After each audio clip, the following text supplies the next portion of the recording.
السلام علیکم ورحمۃ اللہ وبرکاتہ۔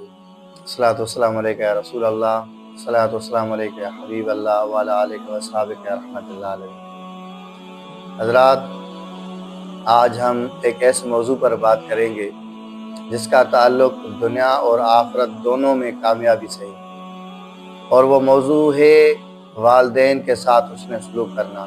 ہم اکثر اپنی زندگی کی بھاگ دوڑ میں یہ بھول جاتے ہیں کہ جنہوں نے ہماری انگلی پکڑ کر ہمیں چلنا سکھایا۔ یاد رکھیں، والدین اللہ کی وہ عظیم نعمت ہے جن کا دنیا میں نعم البدل نہیں مل سکتا۔ اللہ تبارک و تعالیٰ نے قرآن مجید میں سورہ بنی اسرائیل میں واضح طور پر ارشاد فرمایا، اور تمہارے رب نے حکم فرمایا ہے کہ تم اس کے سوا کسی اور کی عبادت نہ کرو اور والدین کے ساتھ حسن سلوک کرو۔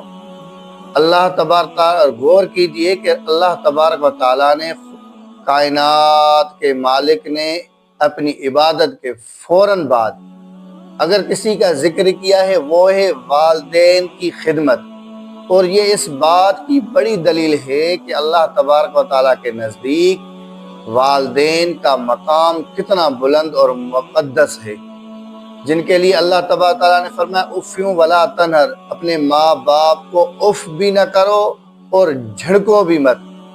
کوئی بندہ کہتا ہے نا، کوئی اگر ماں باپ اس سے بات کرے وہ تکلیف کی وجہ سے یا اس کو بات ناگوارا لگتی ہے، وہ کہتا ہے اف۔ یہ اف والا لفظ بھی اللہ تبارک تعالیٰ نے منع فرمایا۔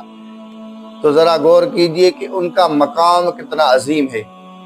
آقائے دو عالم ہمارے پیارے رسول نبی محمد مصطفیٰ احمد مصطفیٰ صلی اللہ علیہ وآلہ وسلم نے ارشاد فرمایا، حضور سے کسی ایک صحابی نے پوچھا، اے اللہ کے رسول، میرے حسن سلوک کا سب سے زیادہ حقدار کون ہے؟ تو آپ نے فرمایا تمہاری ماں۔ اس نے پھر پوچھا یا رسول اللہ کون ہے؟ حضور نے فرمایا تمہاری ماں۔ پھر پوچھا یا رسول اللہ کون ہے زیادہ حقدار؟ تو حضور نے فرمایا تمہاری ماں۔ جب چوتھی مرتبہ پوچھا یا رسول اللہ میری خدمت کا سب سے زیادہ حقدار کون ہے؟ تو حضور نے فرمایا تمہارا باپ۔ تو سبحان اللہ، اگر ماں کے قدموں تلے جنت ہے تو یاد رکھے باپ اس جنت کا دروازہ ہے۔ اگر باپ ناراض کر کے جنت میں جانے کا ارادہ ہے تو یہ کبھی آپ کا ارادہ پورا نہیں ہوگا، کیونکہ ماں کے قدموں تلے جنت، اور باپ جنت کا وہ دروازہ جسے ناراض کر کے بندہ جنت میں داخل نہیں ہو سکتا، ناممکن ہے۔ تو ہم اپنے موبائل فونز اور دوستوں کو تو گھنٹے سب دیتے ہیں، ان سے بات چیت کرتے ہیں، لیکن کیا ہم نے کبھی سکون سے بیٹھ کر اپنے والدین کے چہرے کی جھریاں دیکھی ہیں؟ کیا کبھی ان سے پوچھا ہے کہ انہیں کسی چیز کی ضرورت تو نہیں ہے؟ یاد رکھیں، جب یہ سایہ سر سے اٹھ جاتا ہے تو انسان اکیلا بن جاتا ہے۔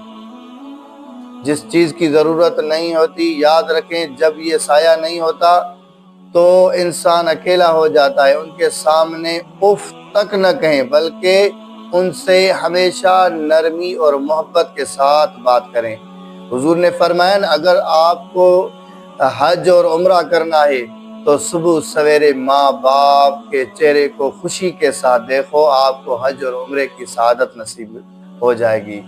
دعا ہے کہ اللہ پاک ہم سب کو اپنے والدین کا سچا فرما بردار بنانے، اور جن کے والدین اس دنیا میں رخصت کر چکے ہیں اس دنیا سے، اللہ ان کی قبروں کو نور سے بھر دے، آمین بجاہ الامین۔